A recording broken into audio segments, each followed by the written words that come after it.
Um,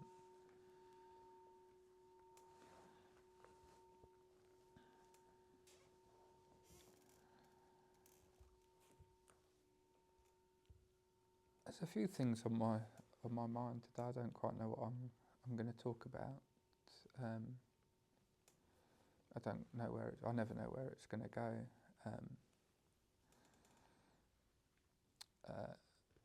One thing that I thought of and walking to work today, or it might have been a different day, but it's just popped into my head, was this idea: if something's worth doing, it's worth doing badly.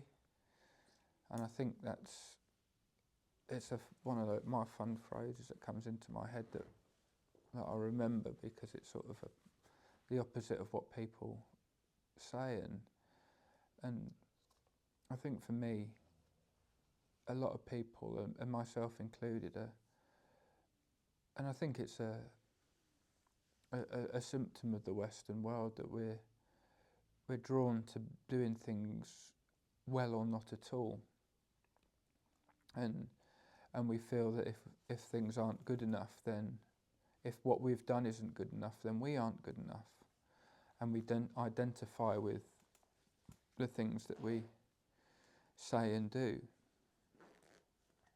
If we're writing a piece of work, or building a thing, whether we're writing something on that's going to be read, or we're building a table, or we're fixing plumbing or anything, that we can feel that it needs to be perfect.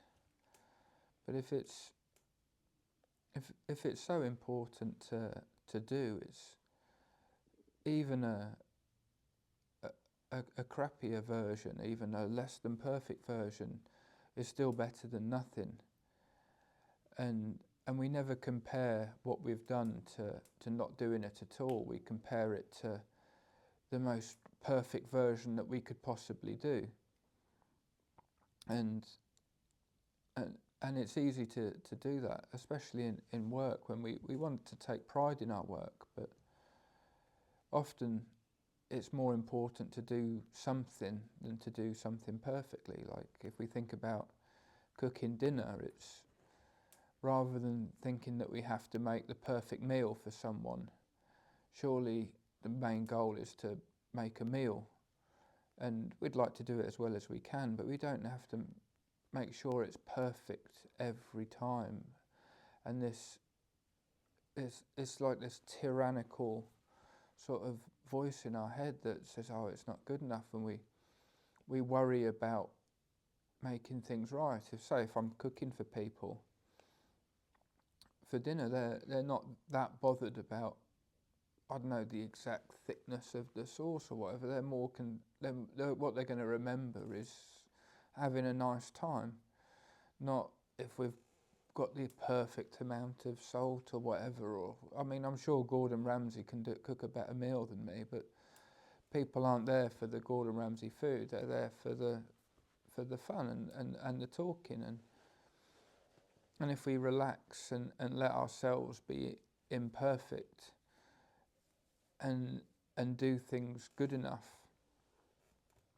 then we take off a lot of pressure for ourselves, and that pressure is suffering, and as the Buddha says, this suffering is in the mind, and it's self-inflicted, and this perfectionism that we strive for is one of those forms of dukkha that we can really see quite clearly. For me, I had to do a pre-sentence report on.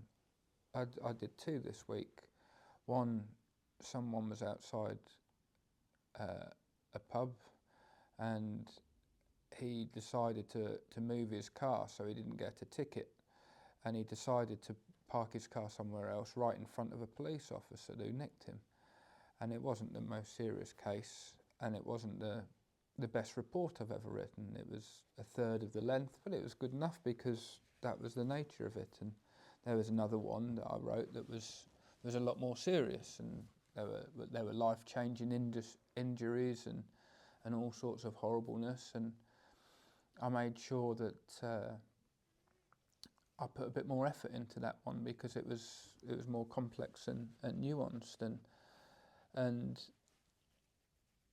and while the one, and as it happens, the one that I did on the horrible thing was a quick one that I did on the day, and the simple matter was a one that was a full report that was meant to be a lot longer. But for me, I wasn't overly bothered about writing twice as much as I should on one and half as much as I should on the other, because I was doing what I thought was all right, and my reports get gate kept, and I rushed through the simple one, and it came back and said, "Oh, you forgot to mention this, that, and the other." And I noticed that when I got this feedback that said you did this, this, and this wrong, for a few seconds I did think, "Who are you to tell me what's wrong? You're just nitpicking." And I looked, and everything this person told me to do was right, and I didn't take umbrage for more than a few seconds, but I did notice those few seconds of my initial reaction for the first few seconds was resentment and negativity rather than the mudita, the sympathetic joy. I didn't think, "Oh, how nice this person is to really give me constructive criticism. How nice it is for this person to volunteer to read through my report to make sure it was right." I didn't think that. I thought, well, they've picked to do my report so they can have a go at me, and it was only, and I didn't even formulate this as a full sentence. The thought had come and gone before it I had the length to think of all those words, but it was there, but I didn't identify with those thoughts. I just noticed that there's this resentment, and I laughed at myself and stuff. So we can still have we allow ourselves to have these emotions without identifying it, and I'm quite happy to say that. From time to time I have quite angry thoughts or get carried away, but I make sure my actions are good enough. But it's that observation of our mind from moment to moment without identifying it that takes away the suffering. If I thought of myself as being bad for having those thoughts about this person, then I would think of myself as a bad person. But if I think of, "Oh, look at my silly brain, it's jumped to this conclusion rather than that conclusion," and I got to the right conclusion after a few seconds, and it was all good. And I thanked them, and I agreed with everything they said. So it's that disassociation with our thoughts, and that ability to observe our thoughts helps keep us, more objective. We suffer less, and again that feeds into what I was talking about last week with upekkha, with equanimity, with that balance of mind. And my mind did wobble. It went for a few seconds very negative, and then because I was observing the negative, I didn't get caught up in it, and I didn't have to justify why I was having negative thoughts. It's the mind, when you stop messing with it and stop identifying with your thoughts, it self-regulates like your breathing. You can choose to breathe fast, you can choose to breathe slow, and if you don't choose to breathe at all, it'll breathe itself. And it's the same with everything. The body is a self-regulatory thing. You can't digest your food, but you digest your food. You can't choose what you think about, but you choose how you act. And that's why in Buddhism there's no rules against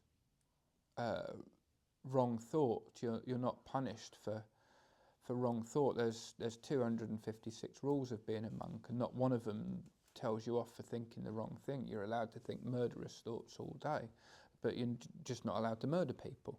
And that, I think, is the liberating thing of Buddhism. Your mind, you're not punishing yourself for the thoughts that you can't control. You don't get to pick what thoughts arise in your head. And as soon as you disassociate with that, these thoughts, then there's less suffering. and it's investigating this from different angles. We find ourselves coming to those Four Noble Truths from different angles. Thinking of ourselves as not associating with our thoughts, because because the thoughts cause myself suffering, and then you're like, oh yes, and thinking of that way, it gets to the First Noble Truth,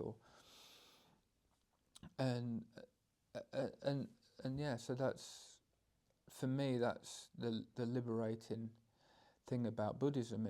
It allows you to not beat yourself up, and the goal is to stop beating yourself up mentally. So yeah, that's some thoughts I had on